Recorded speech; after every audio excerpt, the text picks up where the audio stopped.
Allotropes क्या होते हैं? एलोट्रोप्स एक ही एलिमेंट जब अलग अलग स्ट्रक्चर्स में एग्जिस्ट करता है तो उस फिनोमिनन को हम एलोट्रोपी कहते हैं, राइट? उसके अंदर उसकी बॉन्डिंग पार्टिकल्स का अरेंजमेंट जो है वो फर्क होता है. What is the difference, right? हमने जब शुरुआत करी थी लेक्चर की तो इंट्रोडक्टरी लेक्चर के अंदर हमने दो तरह के एलोट्रोप्स पढ़े थे. एक था अमॉर्फस एलोट्रोप और दूसरा था क्रिस्टलाइन एलोट्रोप. तो जो अमॉर्फस एलोट्रोप था उसके अंदर हमने एग्जाम्पल्स लिए थे, जैसे कि कोल हो गया, कोक हो गया, चारकोल हो गया, लैम्प ब्लैक जो दिया जलता है या कैंडल जलती है तो उसके बाद जो काला काला धुआं सा इकट्ठा हो जाता है रूफ पे, राइट? तो उसको हम लैम्प ब्लैक कहते हैं. तो ये भी कार्बन ही है. ये और क्या है? ये कुछ और नहीं है, ये भी कार्बन ही है, राइट? तो या तो हम उसकी बात कर लें या फिर हम किसकी बात करें, या हम क्रिस्टलाइन एलोट्रोप्स की बात करें तो हम देखें तो हमारे पास है डायमंड है, ग्रेफाइट है, फुलरीन्स है, नैनोट्यूब्यूल्स हैं, राइट? ग्रेफीन भी है. तो ऐसे बहुत सारे एलोट्रोप्स, मतलब एक एलिमेंट कार्बन अलग अलग स्ट्रक्चर्स में एग्जिस्ट कर सकता है, ठीक है? उसी फिनोमिनन को हम एलोट्रोपी कहते हैं. और ये जो अलग अलग स्ट्रक्चर्स जितने सारे मैंने नाम लिए वो सब क्या कहलाते हैं? वो एलोट्रोप्स कहलाते हैं. So now let us have a look at it. Allotropes are different structural forms. Allotropes are different structural forms of, देखिए क्या, सेम एलिमेंट. एक ही एलिमेंट अलग अलग स्ट्रक्चर्स में एग्जिस्ट कर रहा है विच आर केमिकली आइडेंटिकल. भैया केमिकल क्यों? क्योंकि केमिकल प्रॉपर्टीज किस पे डिपेंड करती है? वैलेंस इलेक्ट्रॉन्स पे डिपेंड करती है. किस पे डिपेंड करती है? वैलेंस इलेक्ट्रॉन्स पे. तो अगर कार्बन एक ही एलिमेंट है तो उसके पास 4 ही वैलेंस इलेक्ट्रॉन्स होंगे, ठीक है? तो केमिकल प्रॉपर्टीज तो सिमिलर होती हैं, आइडेंटिकल होती हैं, right? But they have markedly differ in their physical properties. उनकी फिजिकल प्रॉपर्टीज बहुत ज्यादा डिफरेंट हो जाएंगी. केमिकल प्रॉपर्टीज लगभग सेम रहेंगी, ठीक है? थोड़ा बहुत ऊपर नीचे बिकॉज ऑफ द बॉन्डिंग, ठीक है? लेकिन फिजिकल प्रॉपर्टीज बिल्कुल एब्सोल्युटली डिफरेंट रहेंगी, बहुत ज्यादा डिफरेंट रहेंगी. The phenomenon is known as allotropy. So इस फिनोमिना को कि एलिमेंट्स जो हैं डिफरेंट डिफरेंट स्ट्रक्चर्स में एग्जिस्ट करें, एक ही एलिमेंट अलग अलग स्ट्रक्चर में एग्जिस्ट करे, तो इस फिनोमिनन को हम एलोट्रोपी कहते हैं और इन सारे स्ट्रक्चर्स को हम एलोट्रोप्स कहते हैं. Now let us have a look. यहाँ पे देखिए मैंने एक छोटा सा चार्ट दे रखा है जिसके अंदर ग्रेफीन, हेक्सागोनल रिंग्स की एक लेयर गैसियस स्टेट में, ग्रेफीन, नैनोट्यूब्यूल्स, फुलरीन्स, डायमंड, ग्रेफाइट, ये सारे जो हैं ये क्रिस्टलाइन एलोट्रोप्स हैं कार्बन के, जो हमें पढ़ने हैं. इनमें से हमें सिर्फ डायमंड पढ़ना है, ग्रेफाइट पढ़ना है और थोड़ा सा फुलरीन्स पढ़ना है, ठीक है? तो ये तो मैंने आपको एक्स्ट्रा इंफॉर्मेशन के लिए यहाँ पे बता दिए. देन क्रिस्टलाइन एलोट्रोप्स ही हैं जो हम कवर करने वाले हैं अकॉर्डिंग टू द सिलेबस. बाकी जो अमॉर्फस एलोट्रोप्स हैं वो हमारे सिलेबस का पार्ट नहीं है, right? So in nature pure carbon occurs in two forms, two crystalline forms. तो कौन से फॉर्म की हम बात कर रहे हैं? Crystalline forms. अब क्रिस्टलाइन फॉर्म का क्या मतलब है? क्रिस्टलाइन फॉर्म का मतलब है कि जब भी कार्बन एक स्पेशल टाइप का अरेंजमेंट लेगा, ठीक है? कार्बन अगर टेट्राहेड्रली अरेंज होता है, कार्बन के पार्टिकल्स आके एक फिक्स्ड पोजीशन लेंगे टेट्राहेड्रॉन के फॉर्म में, तब जाके डायमंड का फॉर्मेशन होगा. अगर यही कार्बन के पार्टिकल्स एक हेक्सागोनल रिंग का फॉर्म ले लें, ठीक है, हेक्सागोनल रिंग का फॉर्म ले लें तो ग्रेफाइट बन जाएगा. तो कहने का क्या मतलब हुआ? वही कार्बन है, अगर उसने अपना मतलब उसने अगर अपनी सीटिंग अरेंजमेंट फर्क कर लिया, जहां पे आके वो बैठ रहा है, जहां पे आके वो बैठ रहा है उस जगह को उसने बदल दिया तो उसका स्ट्रक्चर जो है वो बदल जाने वाला है. डायमंड के लिए जो टेट्राहेड्रल स्ट्रक्चर है वो फिक्स्ड है कि अगर वो टेट्राहेड्रल फॉर्म में बैठा, पार्टिकल आके रुका, पार्टिकल ने टेट्राहेड्रल वाली पोजीशन ली, टेट्राहेड्रॉन वाली पोजीशन ली, तो वो डायमंड बनाएगा. अगर उस पार्टिकल ने हेक्सागोनल पोजीशन ले ली तो वो ग्रेफाइट बनाएगा. आइए देखते हैं. सो हमें दो स्ट्रक्चर्स पढ़ने हैं, diamond and graphite. Another recently discovered allotrope of carbon is fullerene. So अगर हम बात करें नेक्स्ट तो आप देखिए यहाँ पे ये दोनों स्ट्रक्चर्स दिए हैं, ये स्ट्रक्चर किसका है, डायमंड का, और ये स्ट्रक्चर किसका है, ग्रेफाइट का। तो अगर हम यहाँ पे देखें, मैं अगर एक कार्बन यहाँ पे मार्क कर दूं, मान लीजिए हम ये वाला कार्बन मार्क कर देते हैं, ठीक है। तो आप देखिए इसके ऊपर भी एक कार्बन है, इसके साइड में भी एक कार्बन है, आगे भी एक कार्बन है, और इधर भी एक कार्बन है। तो यहाँ पे कार्बन जो है, हर एक कार्बन डायमंड के स्ट्रक्चर के अंदर हर एक कार्बन जो है वो टेट्राहेड्रल पैटर्न में अरेंज्ड है। टेट्राहेड्रल पैटर्न का मतलब है एक कार्बन सेंटर में, उसके उधर इस तरफ ऊपर भी एक कार्बन, इस साइड भी एक कार्बन, आगे की साइड भी एक कार्बन, और इधर साइड में भी एक कार्बन। सेंटर में कार्बन, ऊपर इसके कार्बन, इधर कार्बन, इधर कार्बन और इधर कार्बन, राइट। तो ऐसे चारों तरफ ये क्या बना रहा है, टेट्राहेड्रॉन बना रहा है, एक टेट्राहेड्रल स्ट्रक्चर बना रहा है। तो इस टेट्राहेड्रल स्ट्रक्चर को सारे कार्बन्स इसी टेट्राहेड्रल स्ट्रक्चर को फॉलो करते हैं डायमंड के स्ट्रक्चर में। मैं आपको यही समझाना चाह रही हूँ, यही इसकी इंपॉर्टेंस है कि एलोट्रोपी के अंदर क्या होता है। अब आप, जैसे मैंने कहा कि एक कार्बन के ऊपर भी एक कार्बन है, आगे भी एक कार्बन है, पीछे भी एक कार्बन है और इधर भी एक कार्बन है, तो यही पैटर्न सब जगह फॉलो हो रहा है। आप देखो यहाँ पर भी एक कार्बन है, इसके ये वाला साइड में एक कार्बन हो गया, एक कार्बन इधर हो गया और एक कार्बन इधर हो गया। हर कार्बन के साथ ये पैटर्न फॉलो हो रहा है। आप किसी भी कार्बन को पिक कर सकते हैं, इसको पिक करते हैं अपन, ये कार्बन, इसके ऊपर ये वाला कार्बन, यहाँ पे ये कार्बन, इधर एक कार्बन और ये रहा एक और कार्बन। सो ये एक 3 डायमेंशनल नेटवर्क सॉलिड बना रहा है, ठीक है। कार्बन क्या बना रहा है, 3 डायमेंशनल नेटवर्क सॉलिड बना रहा है, और इस नेटवर्क सॉलिड होने की वजह से ये बन जाता है एक हार्डेस्ट सब्सटेंस, ठीक है। ये क्या बन जाता है, ये कार्बन बन जाता है एक हार्डेस्ट सब्सटेंस, राइट। तो ये हो गया कार्बन के अंदर अरेंजमेंट। अब अगर ग्रेफाइट को देखें आप, यहाँ पे आप देख रहे हैं कार्बन के, अगर डायमंड की हम बात कर रहे हैं तो डायमंड के अंदर 4 बॉन्ड्स कंप्लीटली डन, पूरे हो रहे हैं। देन अगर हम ग्रेफाइट को देखें तो आप देखिए ग्रेफाइट के अंदर हम किसी भी कार्बन को पिक कर लें, मान लीजिए ये वाला कार्बन, तो ये देखिए एक कार्बन ये हेक्सागोनल रिंग के फॉर्म में अरेंज हो रहे हैं, ठीक। और हर एक कार्बन जो है वो 3 कार्बन से अटैच है। इस कार्बन को अगर हम कंसिडर करें तो देखिए ये एक कार्बन, ये दूसरा कार्बन और ये तीसरा कार्बन, तो ये तो 3 ही कार्बन से अटैच्ड है। और कार्बन की वैलेंसी क्या होती है, 4। तो चौथी कहाँ गई, क्या ये ऊपर वाले कार्बन से कनेक्टेड है, क्या ये नीचे वाले कार्बन से कनेक्टेड है, नहीं। चौथी वैलेंसी फ्री होती है और वो पाई बॉन्ड्स बनाती है, राइट।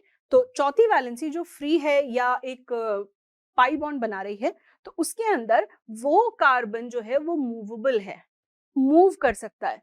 तो क्या आपने सुना है कि ग्रेफाइट रॉड्स यूज होती हैं इलेक्ट्रोलिसिस के अंदर।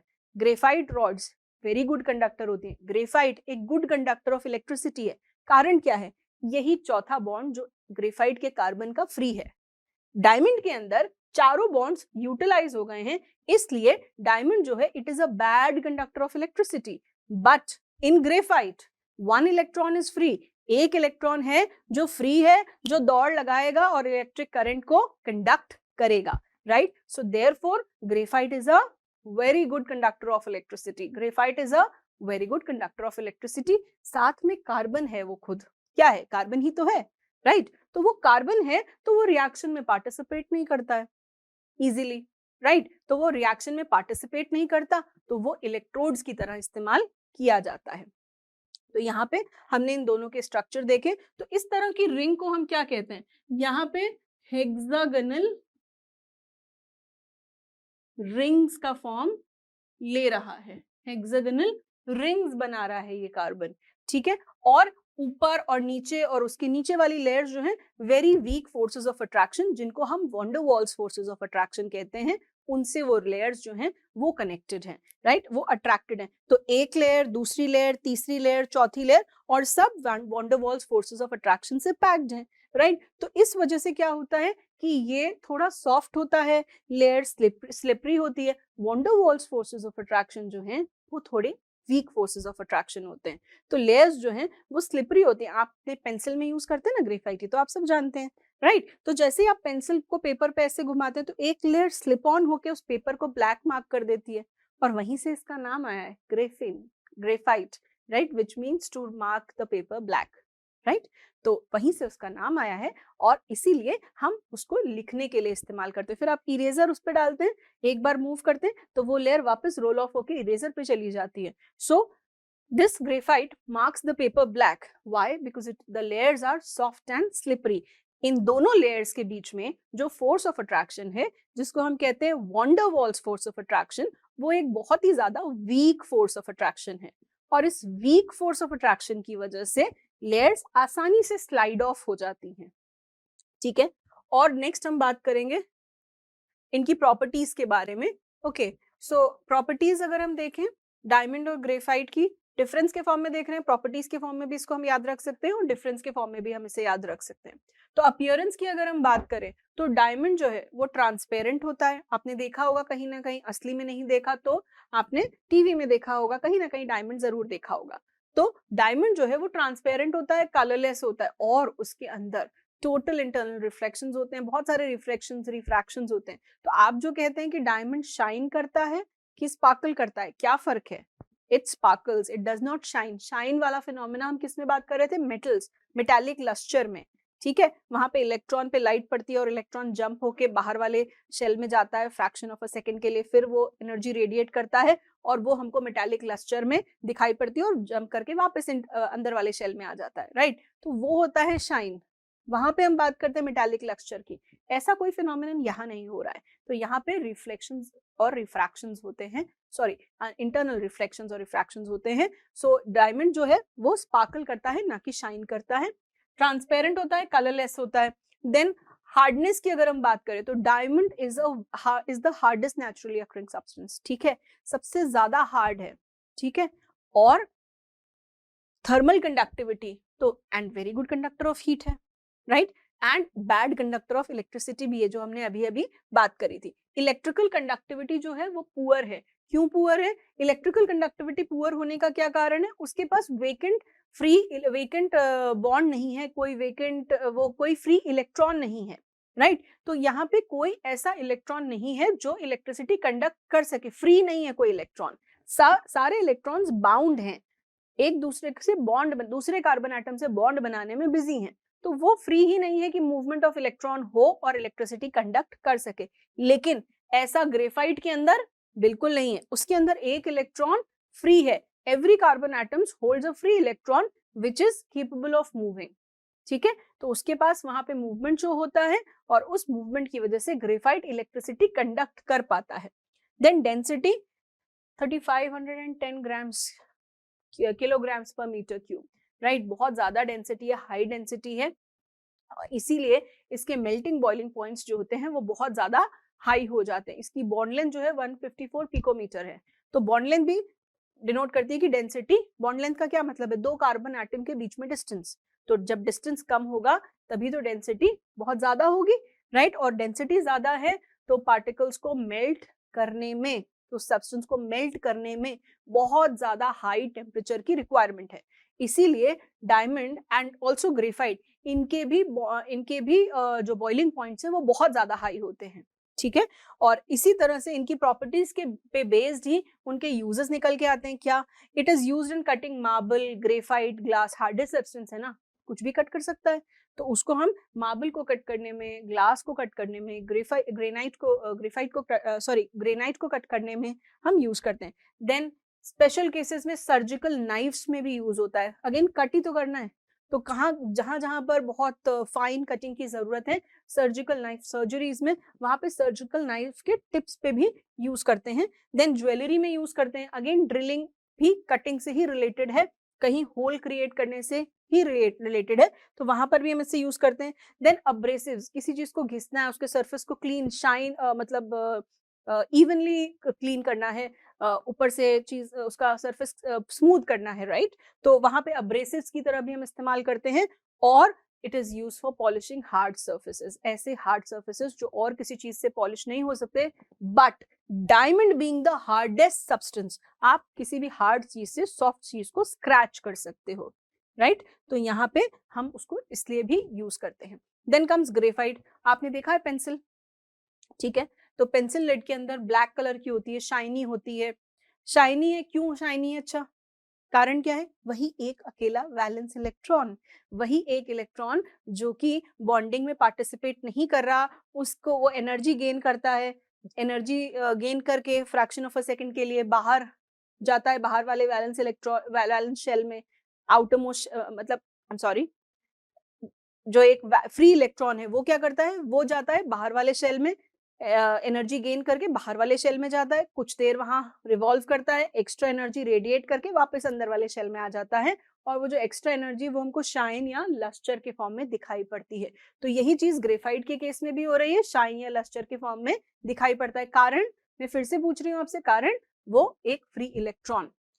Soft and slippery to touch, soft होता है क्यों? क्योंकि वीक फोर्सेस ऑफ अट्रैक्शन से बाउंड है, एक हेक्सागोनल लेयर, दूसरी हेक्सागोनल लेयर, तीसरी हेक्सागोनल लेयर, और इनके बीच में जो फोर्स ऑफ अट्रैक्शन है वो बहुत वीक फोर्स ऑफ अट्रैक्शन है। इस वजह से जरा सा ही पुश करने पे एक लेयर स्लाइड ऑफ हो जाती है, so it is soft and slippery to touch. Then इसका जो थर्मल कंडक्टिविटी है वो मॉडरेट है, बहुत ज्यादा बढ़िया कंडक्टर नहीं है, इनफैक्ट बहुत कम थर्मल कंडक्टिविटी है। Then but it is a very good conductor of heat, sorry electricity, it is a very good conductor of electricity. ठीक है, इलेक्ट्रिसिटी का बहुत अच्छा कंडक्टर है। कारण क्या है कि भाई उसके पास एक वैलेंस इलेक्ट्रॉन फ्री है। जब फ्री है तो क्या करेगा? मूव करेगा, मूव करेगा तो इलेक्ट्रिसिटी कंडक्ट करेगा। देन डेंसिटी इसकी भी बहुत ज्यादा हाई है, ग्रेफाइट की 2250 किलोग्राम्स, 2250 किलोग्राम्स पर मीटर क्यूब, और इस वजह से ये क्या हो जाता है, ये भी बहुत ज्यादा डेंस हो जाता है, तो इस वजह से इसके भी मेल्टिंग बॉइलिंग पॉइंट्स बहुत ज्यादा हाई हो जाते हैं। प्रॉपर्टीज पे बेस्ड होते हैं यूसेज, तो ये बहुत बढ़िया रिड्यूसिंग एजेंट के काम आता है। रिड्यूसिंग एजेंट आप जानते हैं, आपने चैप्टर 1 के अंदर पढ़ा था, राइट? तो ये बहुत बढ़िया रिड्यूसिंग एजेंट के अंदर काम आता है। आपको याद है आपने एक रिएक्शन पढ़ी थी, हम मेटल को कोक से, नहीं आपने मेटलर्जी के अंदर रिएक्शंस होती हैं जिसके अंदर हम मेटल्स को कोक से, दैट इज कार्बन से रिड्यूस करते हैं, तो उसके अंदर ग्रेफाइट को पाउडर करके डाला जा सकता है, तो रिड्यूसिंग एजेंट का काम करता है।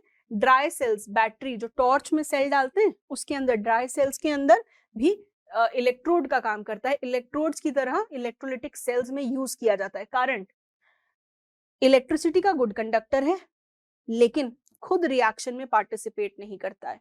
ठीक है, तो इलेक्ट्रोड्स जो होती हैं वो इनर्ट होती हैं लेकिन इलेक्ट्रिसिटी बहुत बढ़िया से कंडक्ट करती हैं, सो इसलिए एज एन इलेक्ट्रोड में हम इसे यूज करते हैं।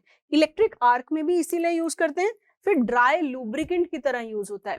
ऐसी मशीनरी जहां पे बहुत ज्यादा हाई टेम्परेचर्स पे ऑपरेट करती हैं, वहां पे अगर आप लुब्रिकेशन के लिए कोई दूसरा सब्सटेंस यूज करेंगे तो वो हाई टेम्परेचर की वजह से डिकम्पोज हो जाएगा। ग्रेफाइट का मेल्टिंग बॉइलिंग पॉइंट्स बहुत ज्यादा हाई हैं, तो ऐसी मशीनरी जिनमें हाई टेम्परेचर पे हमको जिन्हें ऑपरेट करना है वहां पे हम इसे लुब्रिकेंट की तरह यूज कर सकते हैं। चिकना होता है, स्लिपरी होता है, ठीक है, और साथ में डिकम्पोज भी नहीं होगा हाई टेम्परेचर्स तक, सो इसलिए हम इसे ड्राई लुब्रिकेंट की तरह यूज करते हैं। देन पेंसिल लेड में क्ले और दूसरे सब्सटेंसेस के साथ मिला के हम इसको क्ले के साथ मिला करके हम इसे पेंसिल लेड की तरह भी यूज करते हैं। आई होप आपको आज के कॉन्सेप्ट्स जो हैं वो क्लियर हुए होंगे, जिसमें हमने प्रॉपर्टीज पढ़ी हैं डायमंड की, ग्रेफाइट की, एलोट्रोप्स क्या होते हैं, राइट, और इनके बीच में आप डिफरेंसेस और यूजेस पे बहुत अच्छे क्वेश्चंस आते हैं, तो यूजेस याद रखिएगा। ठीक है, I hope things are clear to you. Thank you.